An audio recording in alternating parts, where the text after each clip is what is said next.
Здравие тела и ясности ума, дорогие друзья! Сегодня я расскажу о применении препарата микстура от кашля и мокроты в терапевтических и профилактических целях. В качестве основного терапевтического данный препарат применяется при кашель при острых респираторных вирусных инфекциях, трахеит, бронхит, фарингит, ларингит, бронхопневмония, хроническая обструктивная болезнь легких, бронхиальная астма, аллергический ринит с кашлевым синдромом, поствирусный кашлевой синдром.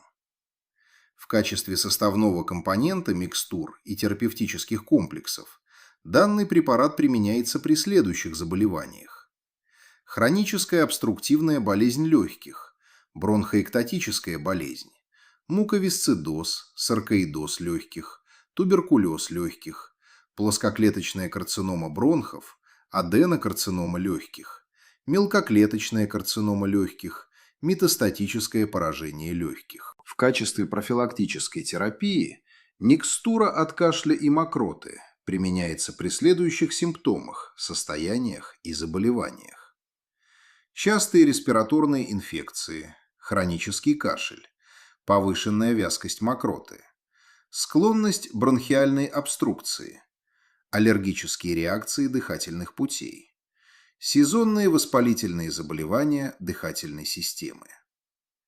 Основные фармакологические свойства препарата: микстура от кашля и мокроты.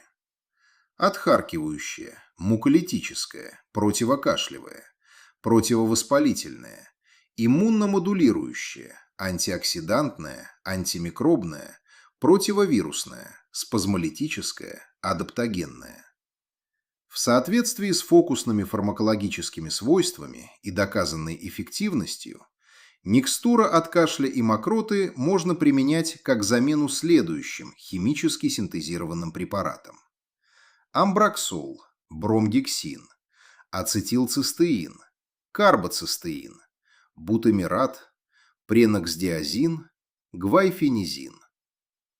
Дорогие друзья, расширенную информацию об истории применения препарата, его фармакологических свойствах, противопоказаниях, фармакокинетике, фармакодинамике, механизмах действия, биобезопасности, противопоказаниях и дозировках вы можете получить на официальном сайте Азия Биофарм на странице описания данного препарата. Применение препарата в терапевтических целях осуществляется после консультации с лечащим врачом или профильным квалифицированным специалистом. Вы можете задать ваши вопросы по препарату и его использованию в специализированной конференции, а при необходимости записаться на прием к специалисту интегративной медицины. Ссылки в описании к этому видео. Будьте здравы и до новых встреч!